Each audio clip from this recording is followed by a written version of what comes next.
안녕하세요. 여러분의 친절한 회계 선생님 회원장입니다. 이번 강의에서는 부채, 그 부채 중에서 유동부채에 대해서 함께 공부해 볼 텐데요. 우리 교재의 154페이지 같이 펴고 보도록 할게요. 전산회계 2급에서 부채 부분에서 추가되는 내용은 미지급 세금이라고 하는 개정 과목 하나 새로 배우는 점 참고해 주시고 유동부채의 정의부터 보도록 하겠습니다.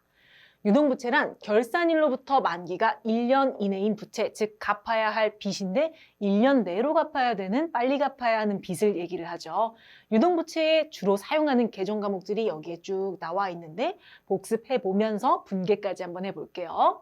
자, 먼저 매입 채무, 우리 매출 채권의 반대 개념인 매입 채무는 외상 매입금과 지급어음 이 두 가지를 합한 개정 과목이죠. 그래서 외상 매입금은 일반적인 상거래에서 우리가 외상으로 구입한 경우에 외상매입금이라고 하는 개정 과목으로 부채 증가로 써주고, 그리고 일반적인 상거래에서 외상으로 구입하고 우리가 어음을 발행했을 때, 어음을 지급했을 때는 지급어음이라고 하는 부채 개정 과목을 쓰게 됩니다.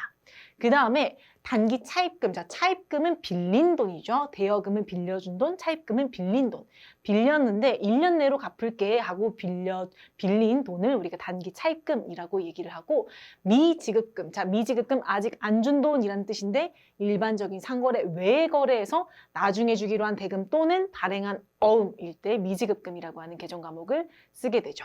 자, 그다음 선수금은 계약금 성격으로 미리 먼저 받은 돈이라고 하는 계약금 받았을 때 사용하는 개정 과목이고, 예수금은 미리 받은 돈이라는 뜻인데 어떨 때 이 예수금을 썼었냐? 우리 일시적으로 잠시 보관하고 있는 성격의 돈으로 우리 회사가 직원들 급여를 주면서 자, 세액을 원천징수한, 즉 회사 입장에서는 원천징수한 이 세금을 나중에 내야 할 의무가 있기 때문에 그때 예수금이라고 하는 개정 과목을 사용해서 부채로 적어놨었습니다.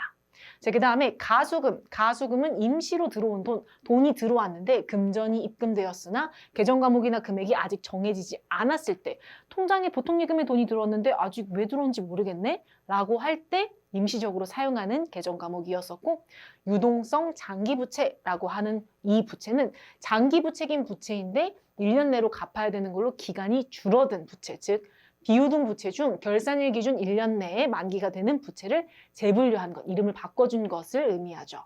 그 다음에 미지급 세금이라고 하는 개정 과목은 여기에서 회사가 납부해야 하는 세금 중에서 아직 납부하지 않은 금액을 우리가 미지급 세금이라고 개정 과목을 배웠었는데, 앞서 선납세금 회계 처리와 자산에서 선납세금 회계 처리와 같이 미지급 세금을 배웠었습니다. 그래서 개정 과목 뜻으로만 보면 아직 안 낸 미지급한 세금을 쓸 때 이렇게 개정 과목을 쓰는구나 기억해 주시고, 회계 처리는 선납세금 회계 처리와 동일하게 묶어서 같이 기억을 해주시면 될 것 같습니다.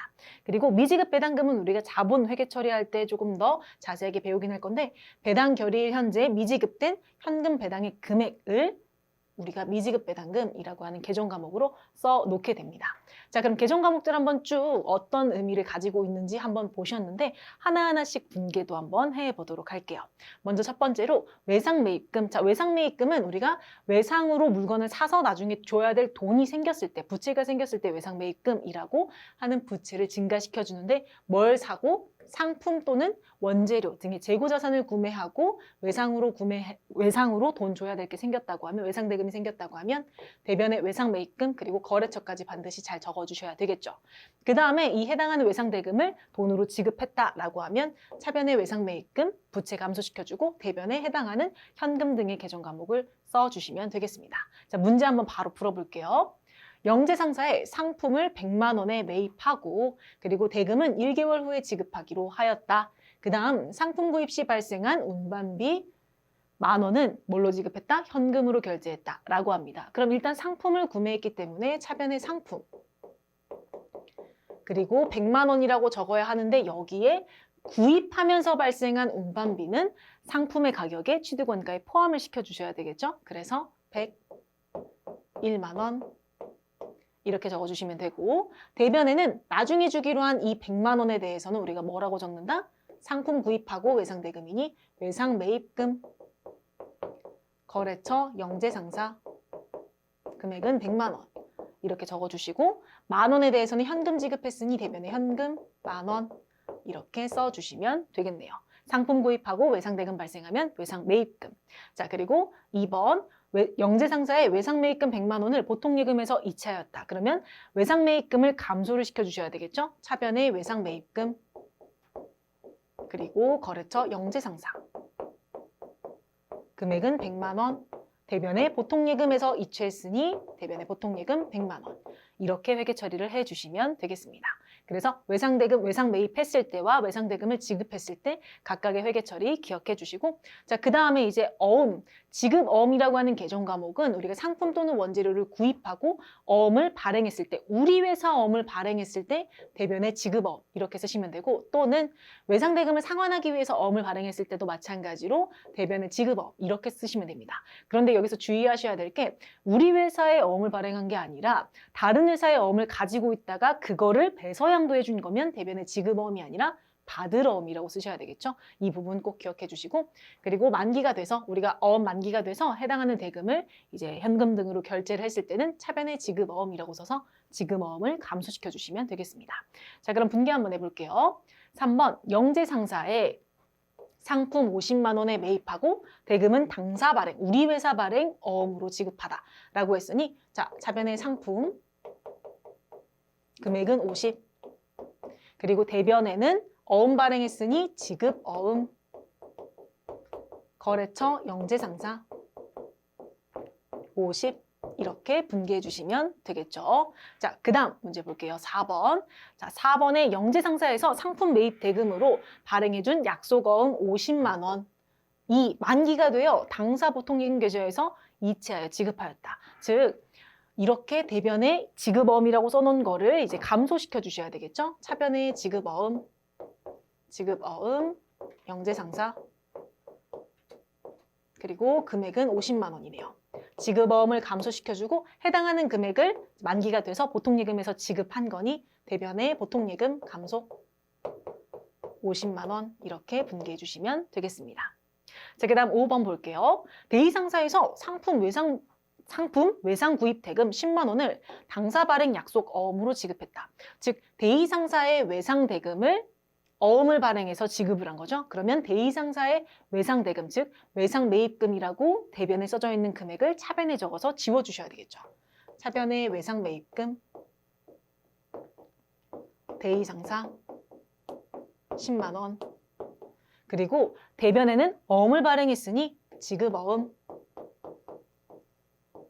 그리고 대의상사 10만 원 이렇게 분개하시면 되겠습니다. 그래서 어음 발행할 때는 우리 회사 어음 발행했는데 그 상품과 원재료 등의 재고자산을 구매하고 어음을 발행하면 대변의 지급어음 그리고 해당하는 지급어음에 대한 만기가 돼서 대금을 결제했다고 하면 차변의 지급어음 이렇게 써주시면 되고 타인 발행, 우리 회사 어음이 아니라 다른 회사 발행 어음을 가지고 있다가 배서양도해 준 거면 대변의 지급어음이 아닌 발행어음으로 쓰는 거 꼭 기억해 주세요. 자, 그 다음 볼게요. 그 다음은 단기 차입금. 자, 빌린 돈인데 1년 내로 갚겠다고 하고 빌린 돈이죠. 그래서 돈을 빌렸을 때는 대변의 단기 차입금, 그리고 빌린 돈을 갚았을 때는 차변의 단기 차입금, 이자 발생한 것도 같이 갚았을 때는 차변의 이자 비용 발생으로 이렇게 써주시면 되겠습니다. 문제 한번 바로 풀어볼게요.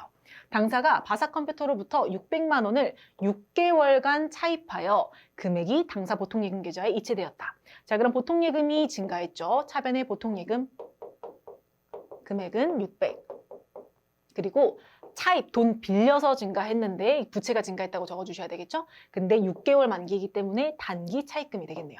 대변의 단기 차입금, 거래처 바삭컴퓨터 금액은 600만 원 이렇게 적어주시면 되겠습니다. 그 다음에 해당하는 바삭컴퓨터의 단기 차입금 600만 원과 그에 대한 이자 6만 원을 보통예금 계좌에서 이체하여 지급하였다라고 하니 단기 차입금을 차변에 써서 부채 감소를 시켜주셔야 되겠죠? 단기 차입금 바삭컴퓨터 600만 원 그리고 이자 발생한 거 이자 비용 발생으로 차변에 적어주시면 되겠네요. 금액은 6만 원. 그러면 대변에 해당하는 금액 모두 보통예금으로 지급했으니 보통예금 606만 원 이렇게 작성해 주시면 되겠습니다. 자, 8번 국민은행에서 1000만 원을 2개월간 차입하고 그리고 선이자 50만 원을 차감한 잔액이 당사 보통예금 계좌로 들어왔다. 그리고 계좌 이체되었다. 선이자는 이자 비용으로 회계 처리했다. 자, 그럼 국민은행에서 돈을 빌렸으니 우리는 단기 차입금. 2개월이니 단기 차입금이라고 쓰고 여기에서 거래처는 국민은행으로 해주셔야 되겠죠? 그리고 금액은 1,000만 원. 이렇게 쓰신 다음에 그리고 원래 1,000만 원 빌렸으면 1,000만 원이 다 보통예금 계좌로 들어와야 하는데 이자를 먼저 뗀 거죠. 먼저 떼서 지금 50만 원 떼고 얼마가 들어온 거예요? 자, 보통예금 통장으로 들어왔으니 차변의 보통예금. 1,000만 원에서 50만 원 떼면 950만 원이 되겠죠. 950만 들어왔고 이 50만 원에 대해서는 문제에서 이자 비용으로 회계 처리하라고 했으니 차변의 이자 비용 이렇게 회계 처리를 해주시면 되겠습니다. 자, 그래서 단기 차입금 관련해서 우리가 문제 풀어봤고 그 다음 미지급금 한번 보도록 할게요. 미지급금이라고 하는 계정 과목은 일반적인 상거래 외의 거래에서 대금을 나중에 주기로 한 경우 또는 어음을 발행한 경우에 대변의 미지급금이라고 이렇게 처리를 하게 되는데 그럼 문제에서 내가 일반적인 상거래냐 일반적인 상거래가 아니냐를 구분을 해야 외상매입금 또는 지급어음을 쓸지 미지급금을 쓸지 구분할 수 있겠죠. 자, 그래서 이 부분 주의해 주시고 그리고 일반적인 상거래 외에서 카드로 결제했을 때도 미지급금 거래처는 카드사로 해주셔야 된다는 거. 우리가 카드를 결제를 하면 그 카드사에 나중에 돈을 모아서 한꺼번에 내야 하죠. 그래서 돈을 줘야 하는 거래처는 내가 거래한 물건을 구매한 그 구매 거래처가 아니라 카드사로 적어야 된다. 이 부분 꼭 기억해 주시고 문제 한번 풀어볼게요. 자, 그래서 여기 참고 내용 신용카드로 결제할 경우 발생하는 지급 채무에 대해서는 계정 과목은 외상매입금도 쓸 수 있고 신용카드 우리 외상매입금도 쓸 수 있고 미지급금도 쓸 수 있습니다. 외상매입금을 쓰는 경우는 일반적인 상거래의 경우에만 이렇게 쓰시면 되고 미지급금은 일반적인 상거래 외에 쓰는데 우리가 거래처 주의해 주셔야 된다. 이 부분 꼭 기억해 주세요. 자, 문제 한번 바로 풀어볼게요. 바사컴퓨터에서 비품 300만 원을 취득하고 그리고 대금 중 200만 원은 현금으로 지급하고 잔액을 할부로 하였다. 자, 그럼 비품을 취득했으니 일단 차변의 비품이 되겠죠. 금액은 300. 그리고 대금 중 200은 현금으로 지급했으니 대변의 현금 200. 자, 나머지는 할부로 했다. 아직 안 줬다는 거죠. 그렇다고 외상매입금 쓰시면 된다, 안 된다? 안 된다. 미지급금 100만 원인데 여기에서 자 바사컴퓨터에서 구입을 했기 때문에 우리는 미지급금에 대한 거래처 바사컴퓨터 이렇게 해주시면 되겠습니다. 자, 그 다음 10번 볼게요. 매장 건물을 리브 상사에서 5천만 원에 구입하고 대금은 당사 발행 약속 어음으로 지급하였다. 이 건물에 대한 취득세 20만 원은 당사 보통예금 계좌에서 이체하였다. 자, 그럼 건물을 구입했기 때문에 차변의 건물 그리고 건물 가격은 5천인데 취득세까지 포함해서 적어주셔야 되겠죠? 5천 20만 원. 그리고 해당하는 자 5천만 원은 어음으로 지급했는데 그렇다고 지급어음이라고 쓰면 된다, 안 된다? 안 된다. 미지급금. 일반적인 상거래가 아닌 미지급금. 그리고 리브 상사, 거래처 이렇게 5천만 원 적어주셔야 하고 20만 원은 보통예금 계좌에서 지급했으니 대변의 보통예금 20만 원 이렇게 써주시면 되겠습니다. 자, 그 다음 11번 홍삼나라에서 본사 영업부직원에게 지급하기 위한 홍삼 세트 100만 원을 카드로 구입하였다. 자, 그럼 우리 회사 직원에게 지급하기 위한 거니 우리는 차변의 복리후생비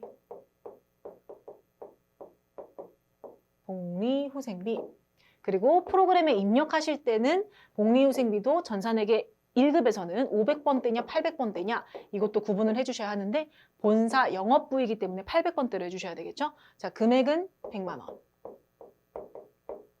그리고 대변에 자 카드로 결제를 하면 아직 돈이 빠져나가는 게 아니기 때문에 우리는 미지급금이라고 회계 처리를 해주셔야 하는데 여기에서 자 홍삼나라라고 거래처를 입력해야 해요? 아니면 카드사 현대카드로 입력하셔야 돼요?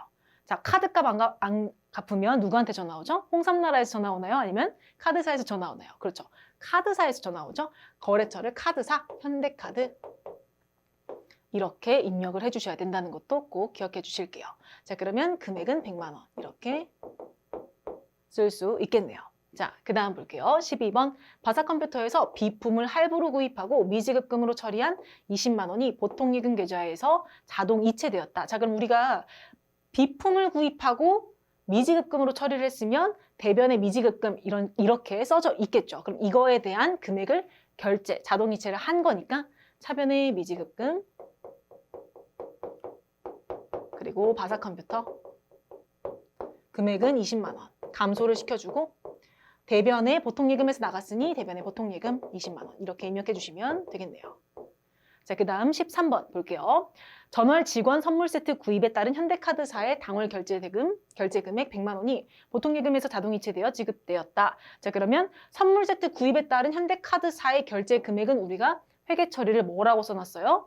대변의 미지급금 그리고 괄호 현대카드 이렇게 거래처를 입력해놨죠. 그렇기 때문에 해당하는 미지급금을 감소시켜줘야 하니 차변의 미지급금 그리고 괄호 현대카드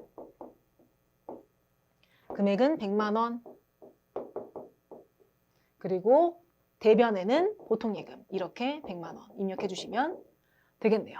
그래서 해당하는 미지급금 사용하는 회계 처리에 대해서 쭉 한번 분기를 해봤습니다. 자, 그러면 선수금 볼게요. 선수금. 선수금은 계약금 성격으로 돈을 받았을 때 대변에 선수금이라고 하는 부채로 써놓고 이걸 언제까지 써놓냐? 실제로 그 계약금을 받았던 상품 또는 제품을 판매해서 계약이 성사가 됐을 때 차변의 선수금이라고 적고 그때서야 상품 매출, 제품 매출이라고 하는 수익으로 인식을 하게 되죠. 자, 14번 문제 볼게요. 거래처 불이상사에 상품 200만 원을 판매하기로 계약하고 여기까지는 회계상 거래가 아니죠. 그런데 계약금으로 판매 금액 10%를 현금으로 받았다. 자, 현금으로 받은 거에 대한 회계 처리를 해주셔야 되겠죠. 차변의 현금 10%니 20만 원이죠. 자, 이렇게 받았는데 지금 판매하기로 하고 했다고 여기다 상품 매출 이렇게 쓰면 된다 안 된다? 안 된다. 계약금을 받았을 땐 아직 우리 돈이 아니에요. 자, 선수금이라고 하는 부채 이렇게 계정 과목 그리고 거래처까지 불이상사 20만 원 써주시면 되겠습니다.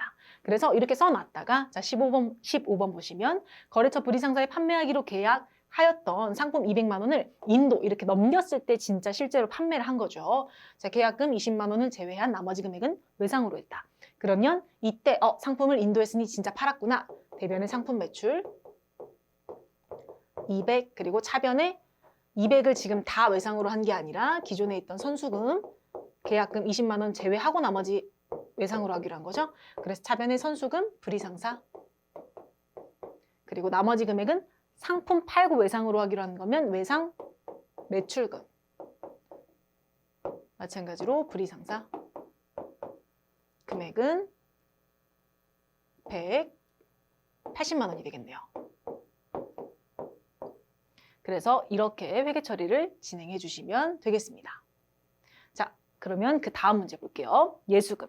자, 예수금은 지금 미리 받은 돈이라고 하는 뜻을 가지고 있는데 여기에서 언제 예수금이라고 하는 계정 과목을 썼었냐? 우리 회사가 원천징수 한 금액이에요. 원천징수 한 금액. 우리 회사가 원천징수를 당한 금액은 선납세금이고 원천징수를 한, 즉 공제를 한 금액은 예수금이라고 하는 대변의 부채로 써놓고 언제까지? 이 원천징수 한 금액을 해당 기관에 납부할 때까지. 납부하면 차변에 예수금이라고 써서 해당하는 부채를 감소시켜주고 우리 회사가 부담하는 등의 금액은 복리후생비 또는 세금과 공과 등으로 회계 처리를 해주시면 되겠죠. 자, 그래서 분기 한번 해볼게요. 자, 16번 보시면 지금 영업부 사원 박종호 씨의 급여 300만 원 중에서 소득세 및 지방소득세 8만 원 그리고 건강보험료 5만 원을 제외한 금액을 현금으로 지급하였다라고 합니다. 자, 그러면 일단 급여가 300만 원이 발생했기 때문에 차변의 급여 그리고 300만 원 이렇게 회계 처리를 해주시면 되고 여기에서 자, 실제로 300이라고 300만 원 전부 다 현금으로 준 게 아니죠. 금액을 일정 금액 떼고 줬는데 회사에서 꿀꺽하려고 뗀 게 아니라 이 직원 대신에 납부해야 할 의무가 있기 때문에 그 의무가 있는 돈을 떼고 준 거죠. 얼마를 뗐죠? 지금 뗀 금액을 보니까 8만 원, 소득세 및 지방소득세 8만 원 플러스 5만 원, 그래서 13만 원을 떼고 줬죠. 이렇게 뗀 금액에 대해서는 나중에 납부해야 할 의무가 있기 때문에 부채 예수금으로 적어놓고 나머지 금액 287만 원에 대해서는 현금으로 지급했으니 대변의 현금 이렇게 써주시면 되겠네요. 자, 그 다음 문제 볼게요. 17번.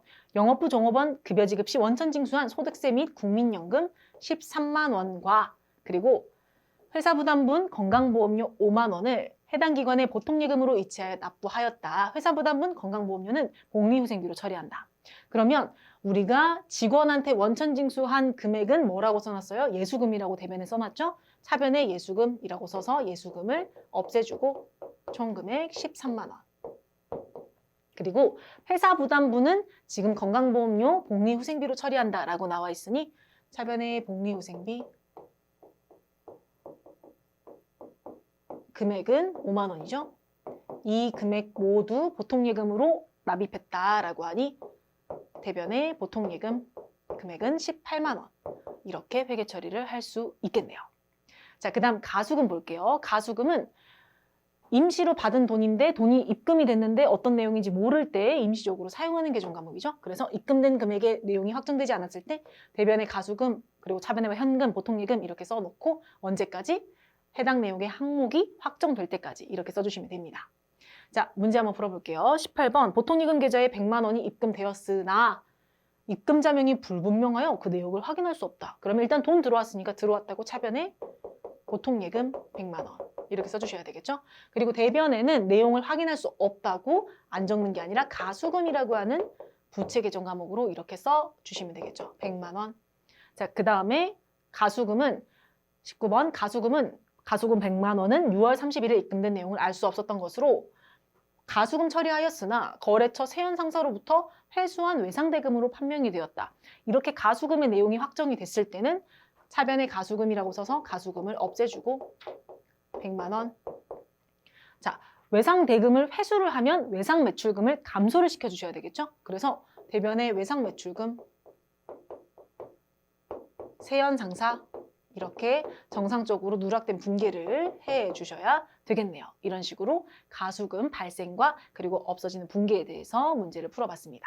자, 그 다음에 유동성 장기부채에 나와 있는데 유동성 장기부채는 내가 원래 빌렸을 때는 2년, 3년 있다가 갚아야 되는 장기 차입금이었는데 이게 시간이 지나다 보니 결산일 기준으로 만기 1년 내에 도래하는 1년 내로 다가온 비유동부채를 유동부채로 재분류, 이름을 바꿔줄 때 사용하는 계정 과목입니다.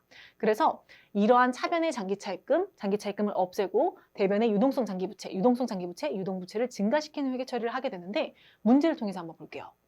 자, 결산일 현재 기업은행으로부터 차입한 장기차입금 500만 원의 상환기일이 내년으로 도래하였음을 확인하였다라고 나옵니다. 그러면 장기차입금 500만 원을 유동성 장기부채로 계정 과목 이름을 바꿔주셔야 되겠죠? 즉 차변에 장기차입금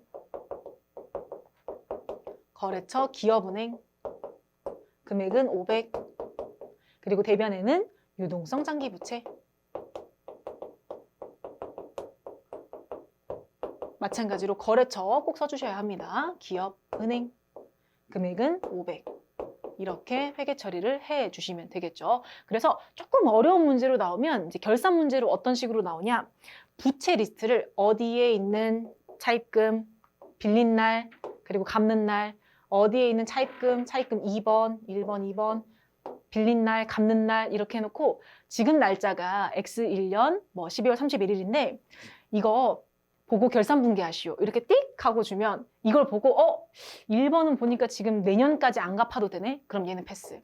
2번 차입금을 보니까 얘는 지금 빌릴 땐 장기인데 내년에 갚아야 되네? 아, 그럼 이거 이름 바꿔줘야 되겠다. 장기 차입금 차변에 적어서 없애고 대변에 유동성 장기부채로 없애줘야 되겠다. 이렇게 이제 판별해서 실제로 결산 분개를 진행을 해 주셔야 되겠죠? 문제 나오는 유형 참고해 주시고 자, 그러면 이론 문제 한번 풀어볼게요. 이론 문제 1번입니다. 우리 교재에 175페이지에 나와 있는 문제예요. 자, 부채에 대한 설명으로 옳지 않은 것을 나왔는데 여기에서 자, 일단 부채에 대한 정의를 설명하고 있죠. 부채는 과거의 거래나 사건의 결과로 현재 기업 실체가 부담하고 있고 미래의 자원 유출 또는 사용이 예상되는 의무이다. 부채의 회계적인 정의입니다. 그리고 부채는 보고기간 후 1년을 기준으로 유동부채, 비유동부채로 분류를 하죠. 그리고 3번, 정상적인 영업주기 내에 소멸할 것으로 예상되는 매입 채무와 미지급 비용 등은 보고기간 종료일로부터 1년 내에 결제되지 않더라도 유동부채로 분류를 하는 게 맞습니다. 자, 4번 보면 유동성 장기부채는 비유동부채가 아니라 비유동이었다가 유동으로 바뀐 유동부채에 해당하죠. 그래서 답은 4번이 되겠네요. 자, 그 다음 2번 보실게요. 2번에 유동부채에 포함되지 않는 것은 무엇인가?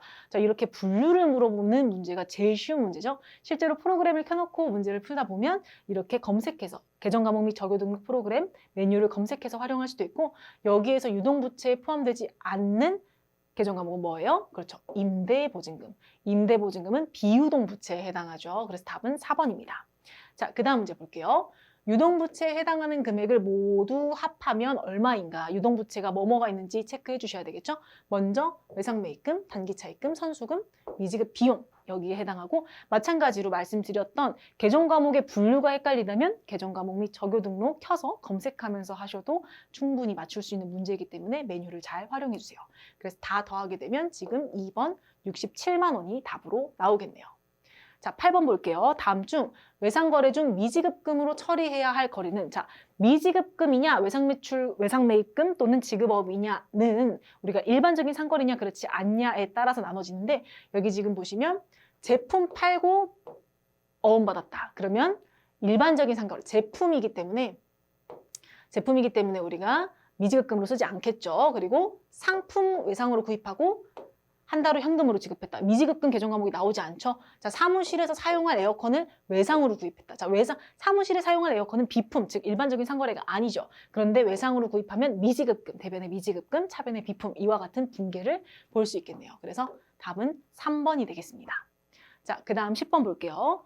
다음 자료를 이용하여 외상매입금의 기초잔액을 계산하면 얼마인가? 자, 이와 같은 외상매입금 기초, 외상매입금 기말 등의 금액 등을 주고 외상매입금 관련 금액 등을 주고 금액을 주지 않은 금액을 구하라고 할 때는 이렇게 외상매입금 T계정에 대한 이해를 하고 계시면 문제를 쉽게 풀 수 있습니다. 외상매입금은 부채이기 때문에 증가하면 어디예요? 대변이죠. 그리고 감소하면 차변. 그래서 이 위치에 오는 금액은 자 기초. 지금 문제에서는 이 금액을 물어본 거고 그리고 외상매입금이 증가하는 이유는 뭐예요? 우리가 외상으로 매입했기 때문에 증가하겠죠. 자, 외상매입. 여기에서 외상 매입 금액은 나와 있는 총매입액이 있고 그리고 순매입액이 있는데 우리가 순매입액을 적어 주셔야 되겠죠. 자, 그래서 순매입액은 400만 원. 순매입액은 총매입액에서 매입, 환출, 애누리, 할인 등의 금액을 뺀 금액이니까 여기 계산할 때는 이 금액으로 적어주셔야 하는 게 맞습니다. 자, 그 다음에 여기 감소하는 부분의 맨 밑에가 기말 잔액인데 이 기말 잔액 먼저 적어볼게요. 기말 외상매입금 40만 원이죠. 그리고 그 위에 오는 금액은 외상매입했다가 해당하는 금액을 지급해서 외상매입금이 감소한 경우겠죠. 그래서 외상매입금 지급액 문제에서 500만 원이라고 이렇게 주어졌네요.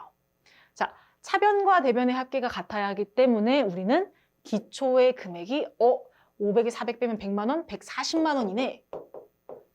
이렇게 기초 금액을 알 수 있고 이와 같은 유사한 문제는 외상 매출금 관련된 금액을 주고 외상 매출금 관련 금액 안 준 금액을 찾으라고 하거나 외상 매입금을 주고 이제 외상 매입금 관련된 안 준 금액을 찾으라고 하거나 즉 T계정을 그려서 해당하는 위치에 들어가는 금액을 알고 있으면 쉽게 풀 수 있는 문제였습니다. 자, 그래서 답은 1번이 되겠죠. 1번 140만 원입니다. 자, 11번 볼게요. 다음 자료에 의하여 기말 외상매입금 잔액을 계산하면 그 전의 문제와 유사한데 조금 더 어려워진 문제입니다. 왜 어려워졌냐? 우리가 앞선 강의에서 풀어봤던 기억이 나실 수도 있고 그렇지 않으실 수도 있는데 매출 총이익률, 이 매출 총이익률이 어떻게 구해지는지를 알아야 풀 수 있는 문제인데 이거 먼저 적어볼게요. 자, 매출 총이익률은 매출 총이익률, 자, 매출 총이익을 매출액으로 이렇게 나누게 되면 매출 총이익률 퍼센트가 나오게 됩니다. 지금 그런 문제에서 매출 총이익이 어디 보자. 매출 총이익이 문제에 나와 있나요? 자, 보면 안 나와 있죠. 그리고 매출액이 지금 나와 있나요? 자, 매출액. 기중 상품 매출액 금액이 150만 원으로 나와 있네요. 자, 그러면 150만 원에서 150만 원 그리고 매출 총이익을 X라고 한번 가정을 해볼게요. 자, 이게 지금 몇 프로다? 30%다. 그러면 계산을 해보면 매출 총이익은 150만 원 30% 0.3이죠. 그래서 계산을 해보면 매출 총이익이 45만 원이 나오게 됩니다. 150만 원에서 0.3을 곱하면 매출 총이익이 나오니 구할 수 있겠죠. 그리고 여기에서 우리 매출 총이익이 어떻게 구해지는지도 아셔야 하는데요. 자, 매출 총이익은 손익계산서의 구조상 매출액에서 매출 원가를 빼면 매출 총이익이 나오게 되죠. 즉 대입해보면 45만 원은 자, 매출액은 우리가 문제에서 주어졌죠. 150만 원. 150만 원 빼기 매출 원가. 이렇게 지금 계산이 되는데 여기에서 매출 원가를 계산하려고 하면 150만 원에서 45만 원을 빼면 되겠죠. 그래서 매출 원가 계산을 해보면 매출 원가가 105만 원이 이렇게 나오게 됩니다. 자, 이렇게 매출 원가를 구하고 나서 우리는 T계정 하나를 그려볼 건데 어떤 T계정을 그릴 거냐? 자, 상품 T계정을 그려볼게요. 자, 상품 T계정을 그렸는데 상품 T계정에서 지금 주어진 금액들 한번 체크해 볼게요. 주어진 금액이 기초 상품 재고액, 그리고 기말 상품 재고액, 그 다음에 우리가 방금 구한 매출 원가, 이 금액 등을 대입해 보겠습니다. 자, 대입해 보면 기초 상품 재고액 여기에 50만 원. 그리고 기말 상품 재고액 60만 원. 그 다음에 매출 원가는 지금 대변의 위쪽에 오는 금액이죠. 그래서 대변의 위쪽에 매출 원가 105만 원. 자, 이렇게 대입을 하게 되면 지금 이 위치에 오는 상품의 차변 밑에 오는 이 금액은 뭐예요? 우리 상품, 단기 상품 순매입액이죠. 순매입액인데 이 금액이 계산해보면 115만 원이 나오게 됩니다. 그리고 문제에서 지금 보시면 상품 매입은 전부 외상이다. 즉 이 금액이 외상 매입한 금액이다 라고 이해를 하시면 되고, 그러면 다시 거꾸로 가서 외상 매입금의 T계정을 한번 쭉 그려볼게요. 자, 부채이기 때문에 지금 기초, 자, 색깔 다르게 한번 표현해 볼게요. 자, 지금 기초 외상 매입금, 이 금액은 여기 위치에 와야 되겠죠? 부채 대변의 금액은 40만 원. 그리고 자, 여기 나와 있는 기중 외상 매입금 지급한 금액. 자, 외상 매입금을 지급하게 되면 지금 증가해요, 감소해요? 감소하게 되겠죠. 외상 매입금을 지급하면 외상 매입금 돈으로 준 거니까 감소하게 되는데 지금 이 금액은 여기 차변에 들어가야 되겠죠. 외상 매입금 120만 원. 이렇게 적어주고 나서, 그리고 외상 매입금의 대변의 밑에 오는, 즉 기초에 있는 거 말고 외상 매입금이 증가한 금액은 왜 증가해요? 외상으로 매입을 하니까 증가하게 되겠죠. 그런데 문제에서 상품 매입 이 금액은 전부 다 외상이다. 외상으로 매입한 금액이다 라고 했으니 이 금액이 여기에 대입이 되겠네요. 그래서 금액은 115만 원. 이렇게 적어주시면 지금 문제에서 요구한 기말 외상 매입금 잔액의 금액이 이 위치에 오는 금액이 기말 외상 매입금의 잔액이 되겠죠. 그래서 답은 차변 대변 합계 같아야 하니 계산해보면 35만 원이 되게 됩니다. 어우, 자, 굉장히 많은 것들이 엮여있는 문제였는데요. 다시 한번 정리해보면 우리 문제에서는 뭘 구하라고 했냐? 기말 외상 매입금의 잔액을 구하라고 했어요. 그러면 원래대로라고 하면 외상 매입금의 T계정을 그려서 해당하는 기초 외상 매입금, 자, 기초 외상 매입금 그리고 기중 외상 매입금 지급한 금액을 각각 기초 그리고 지급한 금액, 여기 나와 있는 감소하는 부분 이렇게 적어주고, 이 금액을 알아야, 외상 매입해서 외상 매입금이 증가한 금액을 알아야 기말 외상 매입금 금액을 알 수 있는데, 이 금액을 그냥 알려준 게 아니라 지금 상품 매입은 전부 외상이다 라고 하는 키워드와 함께 상품 T계정을 그려서 해당하는 금액들을 대입을 해야 했는데, 여기에서 이 대입하는 금액들조차도 그냥 얼마다 이렇게 알려준 게 아니라 매출 총이익률이라고 하는 이 식을 알고 있어야 이런 금액들을 구해서 여기다 대입을 할 수 있었었죠. 그래서 굉장히 어려운 문제였던 점 참고해 주시고, 실제로 시험에서 이런 문제가 나오게 되면 딱 보고 이거 오래 걸릴 것 같은데 하면 일단 제껴놓고 모든 문제를 다 푸신 다음에 조금 천천히 푸는 걸 추천드릴게요. 그래서 이와 같이 지금 11번 문제 답은 35만 원으로 3번으로 이렇게 체크를 해주시면 되겠습니다. 자, 그래서 지금 유동부채 관련된 개정 과목들 그리고 분계 그 다음에 이론 문제까지 한번 이렇게 풀어봤습니다.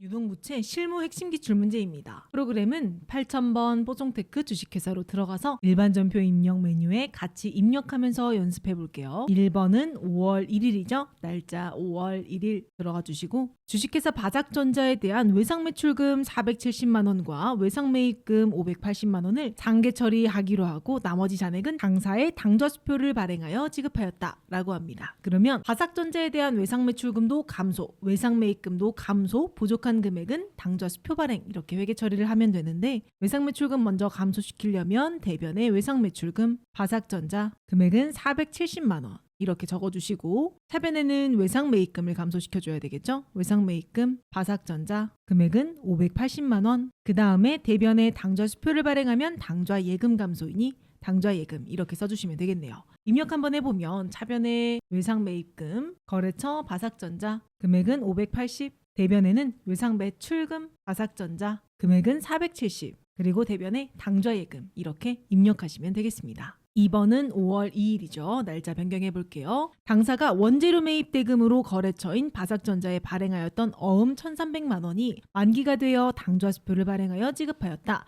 그러면 원재료 매입 대금으로 발행한 어음은 지급 어음이라고 하는 부채겠죠. 그 부채를 감소시켜줘야 하니 차변에 지급 어음 바삭전자 금액은 1,300만 원 그리고 해당하는 금액을 만기가 돼서 당좌수표를 발행해 줬으니 대변에 당좌예금, 당좌수표 발행은 당좌예금 감소이죠. 1,300만 원 이렇게 작성해 주시면 되겠죠. 입력해보면 차변에 지급어음, 거래처 바삭전자 금액은 1,300, 대변에는 당좌예금 이렇게 입력하시면 되겠습니다. 3번 5월 3일 날짜 변경할게요. 바삭전자에 지급할 외상매입금 3,300 중 일부는 아래 전자어음을 발행하고 나머지는 보통예금 계좌에서 지급하였다. 외상매입금을 갚은 거니 차변에 외상매입금 바삭전자 이렇게 써서 외상매입금 감소시켜주고 금액은 3,300이죠. 그리고 아래 어음을 발행했다. 우리 회사 어음을 2,300만 원어치 발행을 한 거죠. 그러면 대변에 지급어음 바삭전자 금액은 2,300만 원 이렇게 적어주시면 되고 나머지 금액은 보통예금에서 지급했으니 보통예금 이렇게 써주시면 되겠네요.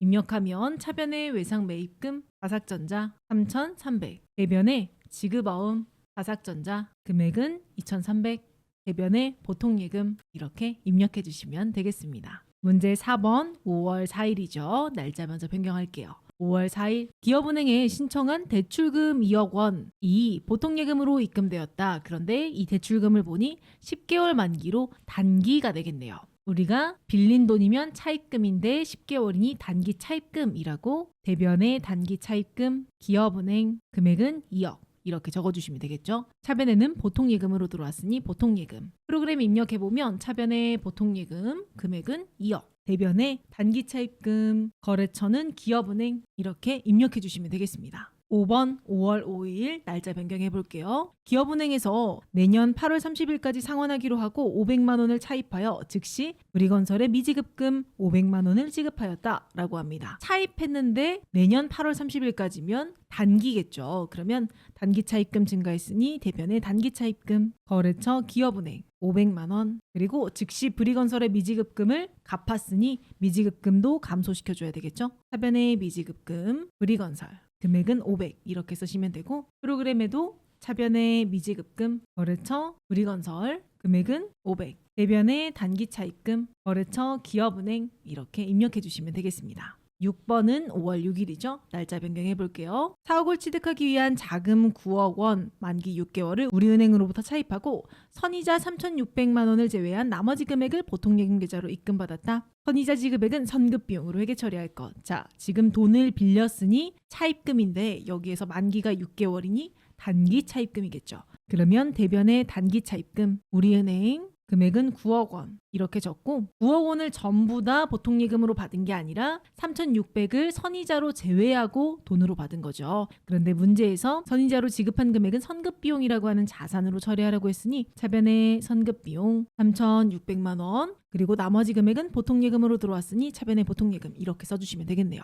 입력해보면 대변의 단기차입금, 거래처 우리은행 금액은 9억, 차변의 선급비용 금액은 3,600 그리고 차변의 보통예금 이렇게 입력해 주시면 되겠습니다. 7번 5월 7일 날짜 변경할게요. 국민은행에서 차입한 단기 차입금을 상환하기 위하여 보통예금 계좌에서 500만 원을 국민은행에 이체하였다. 그러면 단기 차입금을 상환했으니 단기 차입금이 감소했겠죠? 차변의 단기 차입금 국민은행 금액은 500 그리고 보통예금도 감소했으니 대변의 보통예금 500 이렇게 써주시면 되겠습니다. 입력해보면 차변의 단기 차입금 거래처 국민은행 금액은 500, 대변에는 보통예금 500 이렇게 써주시면 되겠죠. 8번 5월 8일 현대카드 전월분 결제대금 200만 원이 보통예금 계좌에서 인출되었다. 단 회사는 신용카드 사용대금을 미지급금으로 처리하고 있다. 신용카드 사용했을 때는 대변의 미지급금 이렇게 쓰고 그 미지급금에 대한 결제를 할 때는 차변의 미지급금 써서 미지급금을 감소시켜 주셔야 되겠죠.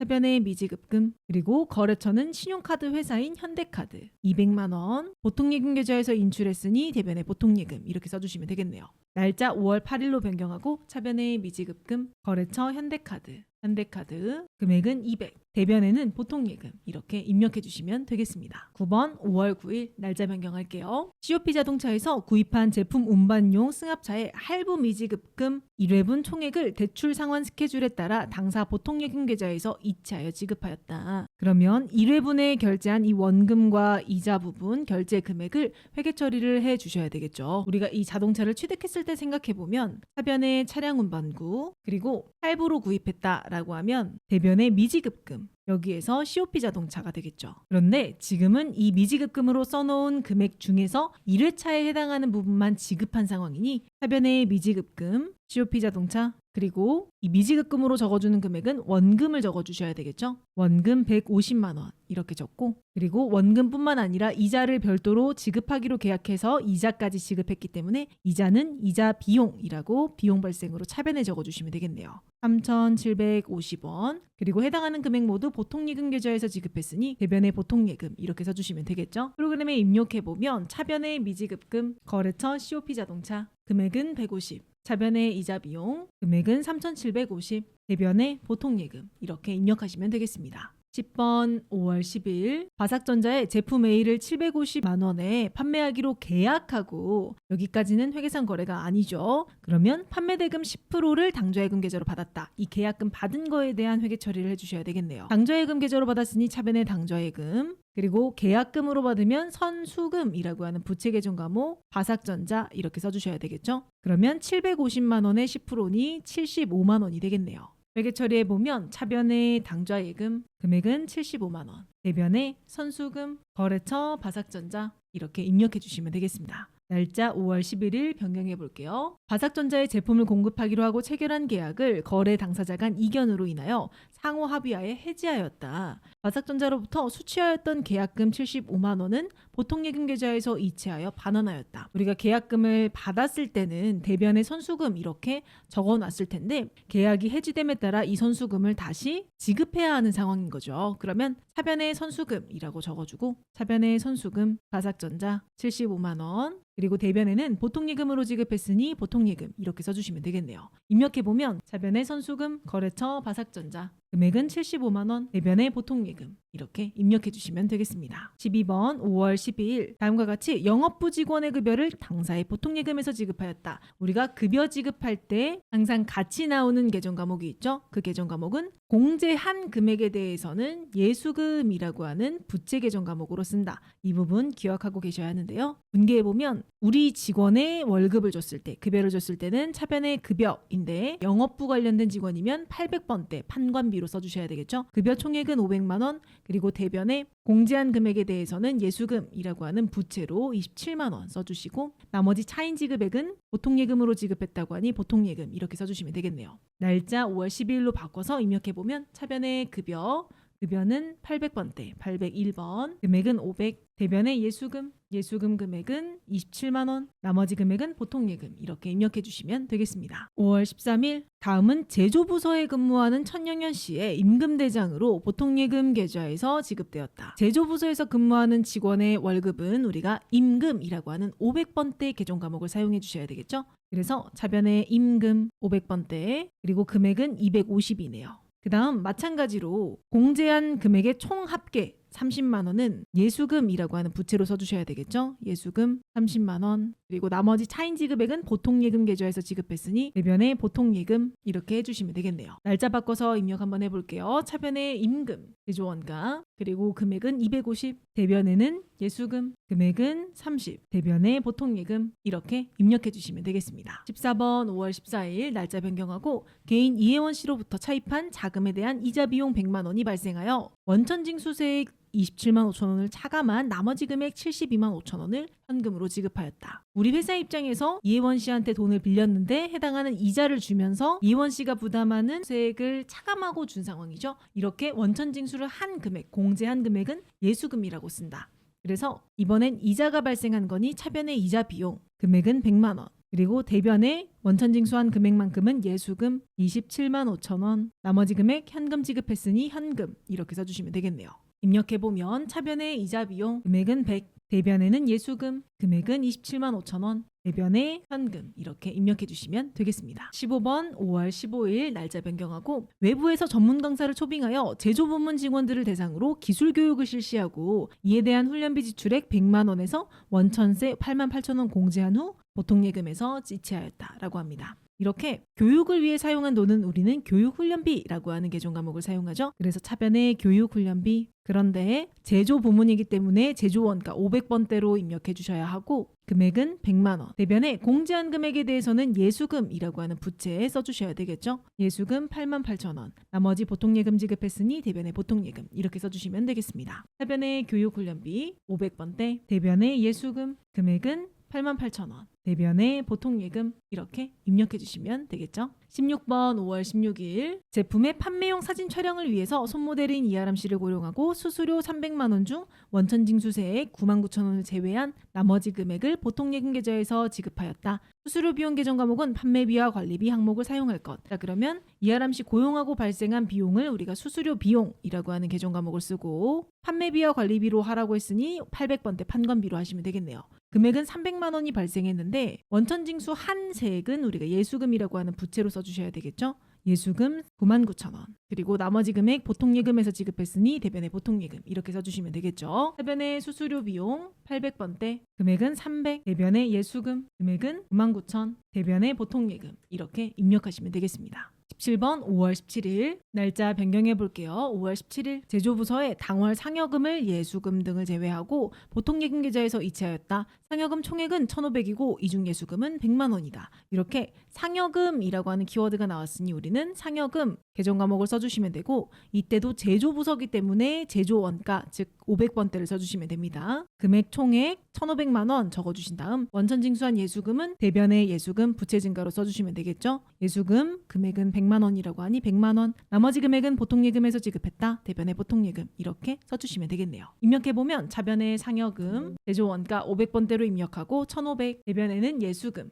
금액은 100 나머지는 보통예금 이렇게 입력하시면 되겠습니다. 18번 5월 18일이죠. 날짜 변경해 볼게요. 직원의 여름휴가를 위하여 상여금을 다음과 같이 지급하고 보통예금 계좌에서 개인급여 계좌로 이체하였다. 상여금 계정을 사용할 것. 그러면 여기에 있는 임금이라고 적혀져 있는 이 금액이 상여금이겠죠. 그리고 생산부와 영업부인이 상여금도 500번대와 800번대로 나눠주셔야 되겠네요. 하변에 상여금, 생산부는 제조원가로 150만 원 이렇게 적어주셔야 하고 상여금, 판매비와 관리비 800번대는 300만 원 이렇게 적어주시면 되겠네요. 그리고 공제한 금액의 총 합계 49만 5천 원은 예수금으로 합쳐서 적어주시면 되고 예수금 49만 5천 원 금액을 보통예금에서 지급했다고 하니 대변의 보통예금 이렇게 써주시면 되겠습니다. 입력해보면 차변의 상여금 500번대는 150 차변의 상여금 800번대는 300 대변의 예수금은 금액은 49만 5천 원 나머지 대변의 보통예금 금액은 400만 5천 원 이렇게 작성해 주시면 되겠습니다. 19번 5월 19일 날짜 변경할게요. 9월분 건강보험료를 현금으로 납부하다라고 나와 있네요. 그런데 회사 부담분에는 35만 원은 생산부 직원, 20만 원은 영업부 직원, 생산부 직원은 500번대, 영업부 직원은 800번대 비용 계정 과목 쓰는데 그 비용은 복리후생비로 처리한다고 나와 있죠. 종업원 부담분은 전부 다 예수금으로 처리해 있으니 예수금을 감소시켜주는 회계 처리하시면 되겠네요. 회계 처리해보면 예수금이 대변에 적혀져 있는 거 먼저 감소시키려면 차변의 예수금 금액은 55만 원, 그리고 생산부 직원 거 먼저 적어보면 복리후생비 500번대 제조원가는 35만 원, 그리고 복리후생비 800번대 판매비와 관리비는 20만 원. 해당하는 금액 전부 다 현금 납부했으니 대변에 현금 이렇게 써주시면 되겠습니다. 입력해보면 차변의 예수금 55만 원, 차변의 복리후생비 제조원가 금액은 35만 원, 그리고 차변에 복리후생비 800번대는 20만 원 이렇게 작성해 주시고 대변에는 현금 이렇게 작성해 주시면 되겠습니다. 20번 5월 20일 직원급여와 관련된 차감징수액과 국민연금 회사부담분을 합한 62만 원을 다음과 같이 보통예금으로 납부하였다. 회사부담분 국민연금은 세금과 공과로 처리한다 라고 나와 있네요. 먼저 보통예금으로 전부 납부했으니 대변에는 보통예금 이렇게 금액이 올 수 있겠죠. 62만 원. 그런데 이 중에서 직원이 부담하고 있는 부분의 세금을 한번 볼게요. 국민연금 40만 원 중에서 근로자 부담분이 20만 원이죠. 그럼 이 근로자 부담분을 우리가 예수금이라고 장부에 대변에 부채로 써놨을 거고 추가로 소득세는 회사가 나눠서 내는 게 아니라 100% 전부 다 직원이 부담하는 부분입니다. 그래서 여기 나와 있는 20만 원 근로소득세와 지방소득세 2만 원은 전부 다 예수금이라고 적혀있는 금액이겠죠. 그러면 예수금을 감소시켜줘야 하는 금액은 차변의 예수금 20만 원 플러스 20만 원 플러스 2만 원, 즉 42만 원이 되겠네요. 그리고 회사부담분의 국민연금은 세금과 공과 이렇게 처리를 한다고 되어 있는데 이 세금과 공과도 영업부 직원이 30%이고 제조부가 70%다라고 나와 있죠. 그러면 영업부 직원은 판관비, 제조부 직원은 500번대 제조원가로 처리를 해주시면 되는데 금액을 계산해 보면 20만 원 중에 20만 원 곱하기 30%가 판관비, 즉 영업부 직원 비율이죠. 6만 원이 판관비가 되겠네요. 그럼 나머지 금액 70%는 14만 원이 500번대 제조원가가 되겠죠. 프로그램에 입력해 보면 날짜 5월 20일 차변의 예수금 금액은 42만 원, 차변의 세금과 공과 500번대 먼저 입력할게요.